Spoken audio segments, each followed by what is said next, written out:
Hey guys, we'll be the Cars Workshop. Long time no see, huh? Yeah, sorry, I've been been busy, occupied with work and such, and haven't done a whole lot of. Well, I've been building, but not doing a whole lot of video posting in a while. Anyways, we're gonna show what we've been up to. Now we've been building and building and building, but no show and tell. All right, well, what are we gonna do here first? Well, anyways, I had a thing for building a Camaro. Yeah, little Camaro, a little 350 in this one here. It's a drag race car. So something that someone would drive. Here, just let me take the hood off. Cow induction, Z28, I think it is. RS, I don't know. I don't know. Yeah, did a pretty good job on this one here. Turned out pretty good. Pretty happy with it. Little 350 in it. Nothing special. Just a usual car. Single mirror on it. Model Chevy. Right. Has some chrome goodies on it. But it's a little bit modified. Just a little bit.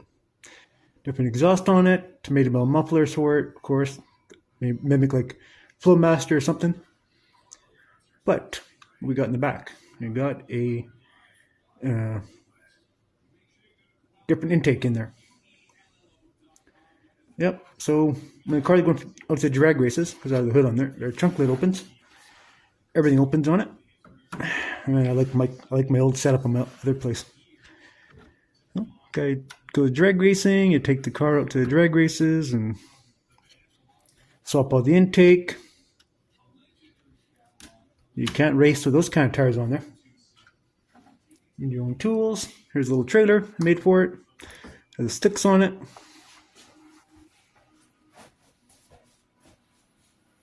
So I'm going racing. Gotta take your slicks. A little toolbox on there. Car breaks down. Got tools to fix it. All that shit. So something different. So it is an old-fashioned kind of car. You can pull a trailer, no problem. Lots of power. So, got to give the detail. I think it's kind of cool. Pulling a little trailer, made my little straps there, hold tires down, have the slicks on there, with rims and everything on it, and it's ready to go racing. So, yeah. So, put that one on the shelf since we're done with that one right now. So, but interior is basic, nothing crazy. The interior, pretty basic interior, nothing overly crazy. Here's a little trailer, pretty cool. Cool little trailer. Radical. Chevy. I think it's a Chevy. Yeah, some kind of Chevy. Some year, I'm not too sure. I'm not sure what year it is. I think early 50s, I think is. It's a parts and pieces kind of thing. Roll bar in it. But it's not your average car. So it has a big battery in it. Here's that. I guess it's kind of average kind of car. Dual exhaust, nothing crazy. Parts box kind of deal. And yeah. Yeah. Okay, so you got a big battery in there. Big battery in there. Bigger than you would ever see in a usual car. This one has a 702 in it.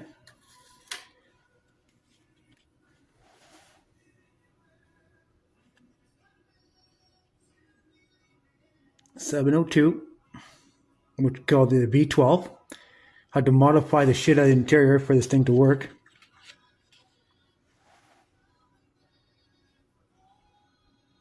So I think Whale and Wire. I haven't watched anything on my car YouTube channel in a long time. But Whale and Wire, Ken Coates. You guys who are car guys, you'd watch Whale and Wire, and I think he has one of these engines in a rat rod he's building, or he's built, It's been quite a while since I've checked out his channel, but anyways, yeah. So he built something like that, 702 V12. And most times you use these motors in industrial applications, trucks, wind machines, that kind of stuff. So that'd be kind of cool for that parts box kind of deal. Yeah. So anyways, there's some other ones here too, but one we built but it didn't turn out that great. So this is one right here, but it didn't turn out exactly the way I wanted it to. It's kind of crappy, and I'm not too happy the way it turned out. So anyway, just didn't turn out. And it happens that way sometimes. This is just plain Jane. The paint and body work turned out pretty good, but the wheels didn't turn out that great, and I'm kind of ashamed of it. So, but you know, it is what it is. It's a small block Chevy in that one, nothing crazy. I'm going to tear it down again and redo it. So what else we got here? We got a little motorcycle. You guys know I like my little motorcycles. This is a CBR400. These are kind of dear to me. I like the CBR series motorcycles, so it's kind of cool. And of course, I got cats now, and they did away with the damn headlight. So, anyways, I'm pretty fond of the two-cylinder, the inline two-cylinder motorcycles. Even four-cylinders, I like those too, but the two-cylinders I like the most. Dual carbs. I think this was is this one of those off-brand Chinese kits, or not Chinese, Japanese kits. I say Japanese, but you know, it was kind of cool. They're very straightforward build, nothing crazy about it. So this one did not come with a. This version was only electric start only. Didn't have no kickstand in it. So, or kickstart, which is kind of weird, but it is what it is. Some of them were like that because they had. Yeah, sorry about that. My camera conked out. Anyways, so let's go back with the motorcycle here. This particular motorcycle did not come with a kickstart, and because probably had a high compression motor. So some of these years of the CB series motorcycles, Honda CB series, depending on what CC it came, either it came with a kickstart or they came electric, or they had both. This one only came as electric because it had a high compression motor. So the same thing when you go talk about like high compression dirt bikes. You know, I had a friend who had a Honda CR500, and that thing was a pain in the ass to start all the time because it had such high compression. You just almost take your leg off when it kicked back. So same deal, right? The 400, same thing. I mean, either they came with kickstarts, and some of them came with decompression levers on them too, and it kickstart them over. So, but this one's electric start only. So yeah, it's a good little motorcycle. I didn't wire it. I just plumbed it to the wire, the brakes and stuff like that on it. Pretty straightforward, nothing crazy, but it's a good bike, and I really like the Honda CB series, CB and CBR. My favorites. Next car we got here is I don't bite too much. Some motorcycles are quite fragile. This is late 60s Cougar. So yeah, pretty cool. I like these. I like these years of Fords, even though I'm not a Ford guy, but I do like the Fords. Some of them. I like some of the Fords, I should say. But, yeah. I don't know, just a Cougar. I don't know which one it is. One of these ones. So late 60s. Yeah. So you know, has slicks on it, dual exhaust, all that shit on there. Made my own exhaust on there. Put like Flowmaster lookalike exhaust on it. Headers. I'm not sure. I can't remember if I had headers on it or not originally, but I put headers on it. I may have had headers. I don't remember. So there's the engine. Nothing special.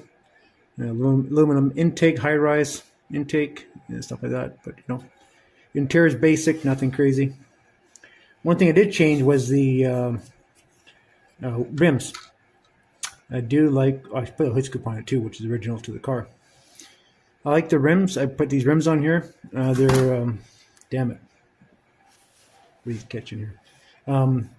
I do like the 8-spoke aluminum rims. I have some friends who race. They use them on their actual race cars, and I'm really fond of the 8-spoke aluminum rims. And yeah, they're good little. You can get them all sorts of different sizes, as you guys know. Back in the day, if you had hot rods back in the '70s, you guys know about these kind of rims. So I mean, like, hey guys, sorry about that. Got too many videos on my phone here, so anyways, yeah, so yep, so these rims I really like on this kind of car. They're aluminum 8-spokes. I really like them, and it just suits the car, makes it look the part. So anyways, we'll carry on the next project. It's even more interesting. Kind of plain Jane Ford. So, I was looking at some stuff at work. Anyways, I want to show you guys another project I've been working on. It's going to be really interesting. And yeah, so.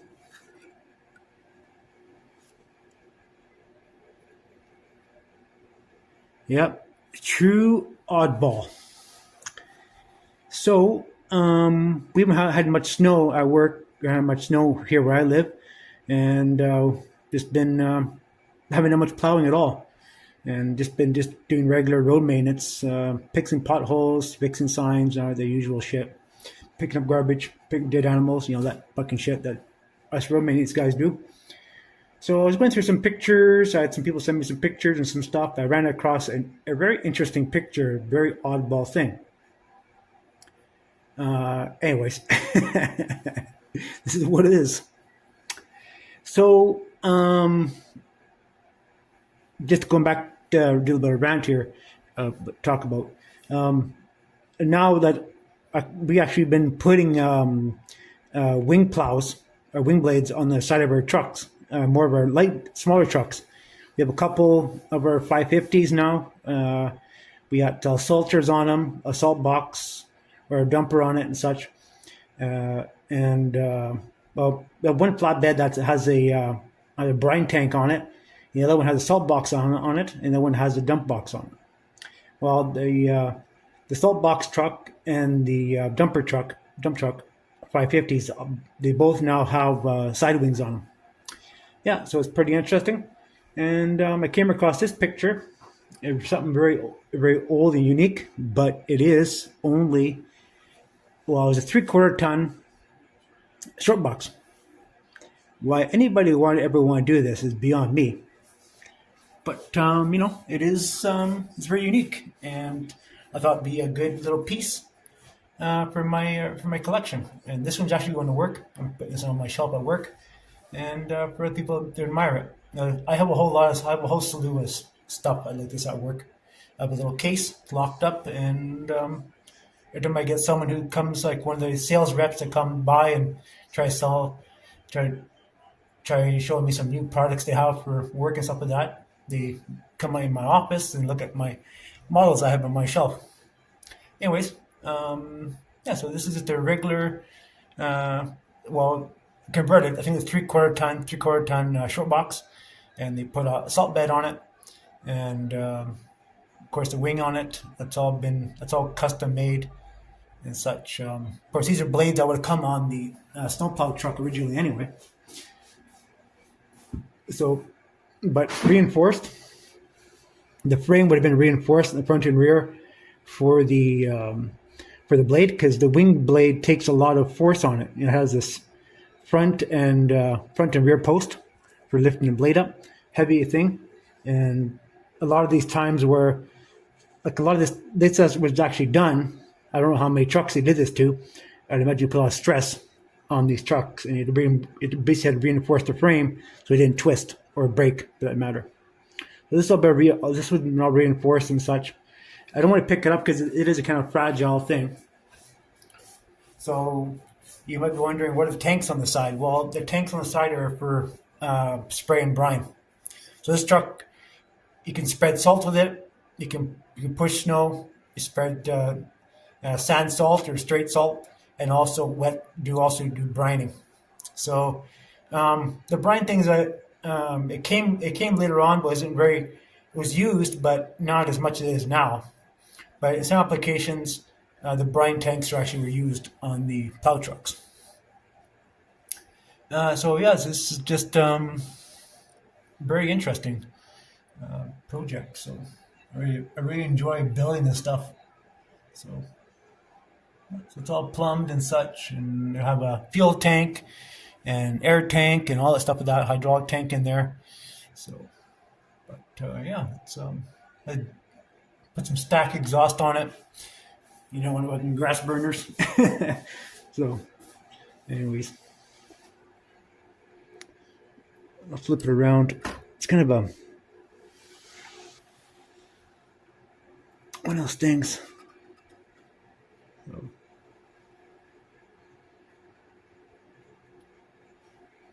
yeah. I had a couple of things on there. I had a fuel tank, a jack on there.